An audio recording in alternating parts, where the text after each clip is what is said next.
In every community, kids tell stories about some creepy house off the beaten path, which is inhabited by some cannibal witch or some ogre. That's a kind of common folklore among kids. In the Gein case, it turned out to be true. True crime writer Harold Schechter tells the story of Ed Gein, a man whose life and dark deeds have served as inspiration for countless horror films and books.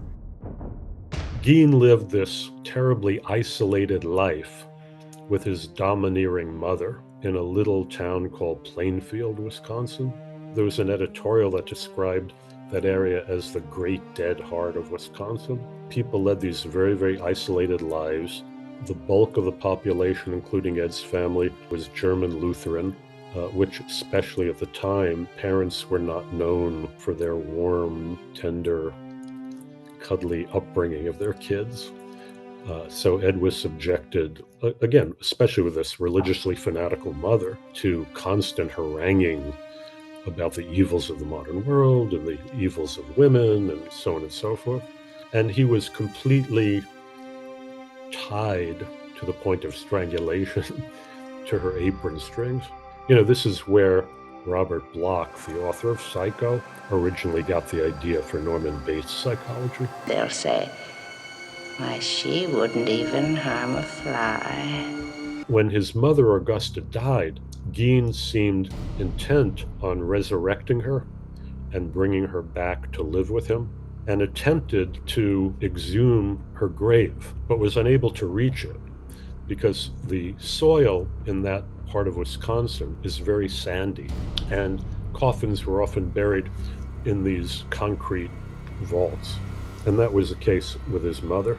So when he couldn't reach her corpse, he began to dig up the bodies of middle-aged and elderly women and bring them back to his farmhouse and dissect their corpses and make various grotesque objects out of the body parts, including a mammary vest and leggings that he would wear and pretend to be his own mother. This happened after his mother's death in 1945, and for the 12 years between then and when his crimes were uncovered in 1957, he would read the obituaries, and whenever he saw that some woman, who he would have known for the most part, who was around his mother's age, who might have borne some vague resemblance to her, when he saw that she had died and was buried, he would go out to the graveyard on the night of her funeral, dig up the coffin, pry it open, remove either the entire corpse or whatever parts of it he was interested in,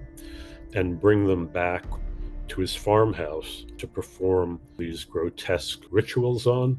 Gein is often described as a serial killer, but Schechter says that's not entirely accurate. He was not a serial killer. The term serial killer was specifically coined to describe psychopathic sex murderers like John Wayne Gacy and Ted Bundy and Jeffrey Dahmer, who derived their perverted pleasure from abducting and torturing and then murdering helpless victims.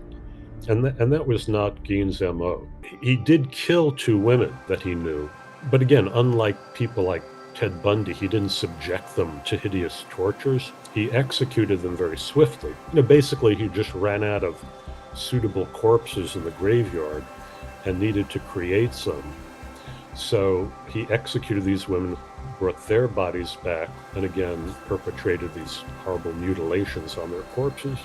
Ed Gein's ghoulish pastime was finally found out one autumn day. On the first day of deer hunting season in 1957, when virtually all the men in town were out in the woods, he went into town to the local hardware store, which was co-owned and managed by this woman, Bernice Worden, who he knew very well, and shot her in the head with a rifle from the hardware store, put her in his truck, drove back to the farmhouse, strung her up by her heels, dressed her out like a deer, decapitated her, disemboweled her, and left the body hanging in his summer kitchen adjacent to the farmhouse proper. And then he went off to have dinner with a neighbor. Meanwhile, her son, who was also a deputy sheriff, came back from the woods and discovered she was missing from the hardware store. and saw this trail of blood and the spent cartridge, and immediately knew it was Ed Gein, because Gein had been in the store the day previous, kind of bothering Bernice Worden. He asked her to go roller skating. He was kind of pestering her.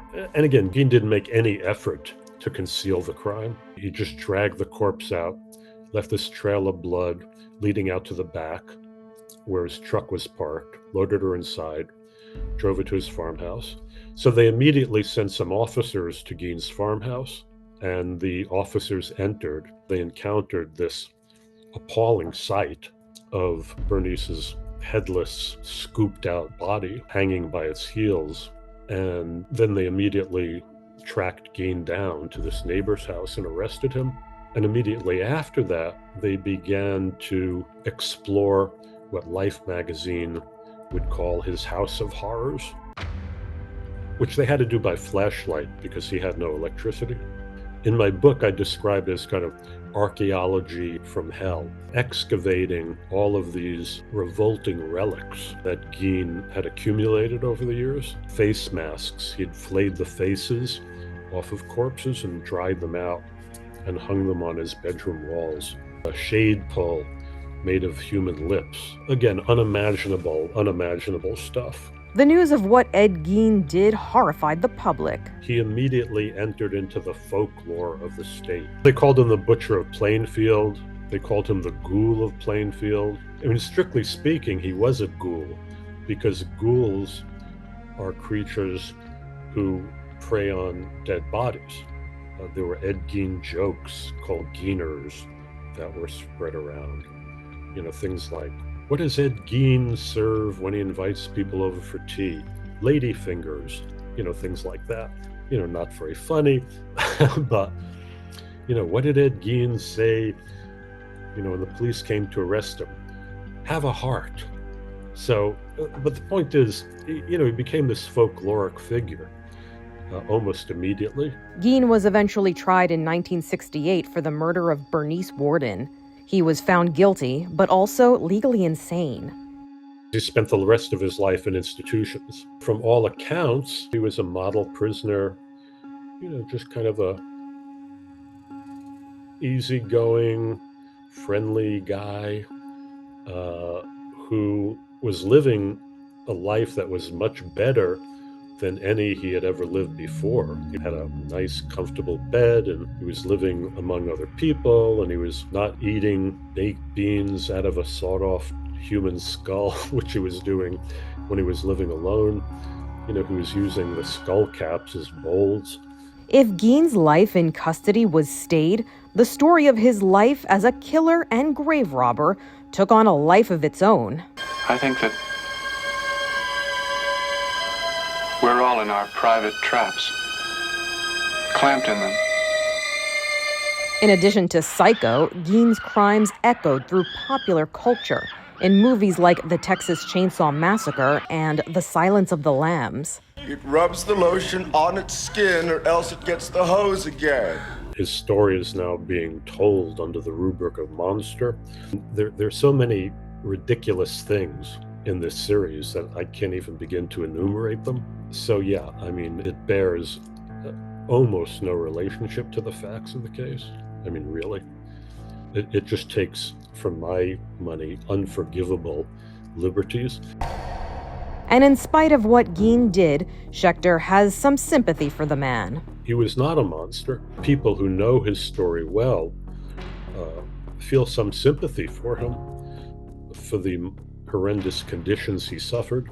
But it's important to recognize that when all these body parts were first discovered in his house, police officials immediately assumed they had all come from live victims, that he was a serial killer. But it turns out they basically all came from people who were dead to begin with. He was not, to my mind, evil in the irredeemably evil way people like John Wayne Gacy or Ted Bundy, you know, who inflicted unspeakable tortures on helpless victims before slowly killing them. As I said, that's not who Gein was. You know, Gein was essentially a necrophile. He was a lover of the dead. although he denied actually ever having had sex with the corpses. How are we to make sense of what Ed Gein did? There has never been anything like him, not only in the annals of American crime, but as far as I can tell, world crime.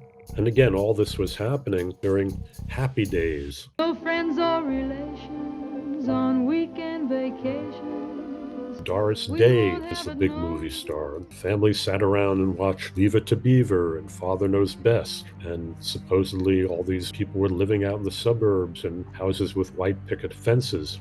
And here was this true life ghoul operating in the heartland of America. I think the conditions of Gein's life led to his sanity cracking. And out of that crack, there emerged all of these bizarre, almost kind of pagan rituals. You know, he was wearing the skin of his victims the way Aztec priests would flay sacrificial victims and dress up in them. You know, something incredibly ancient and archaic and primitive arose in him. You know, we're always looking for answers because it's reassuring to be able to reduce certain kinds of behavior to a readily identifiable source. I tell people that it's as hard to explain Ed Gein as it is to explain Mozart. You know, there are just certain mysteries of human behavior that are beyond rational comprehension. Ed Gein died in 1984 at age 77 of respiratory failure. This is Inside Edition Digital.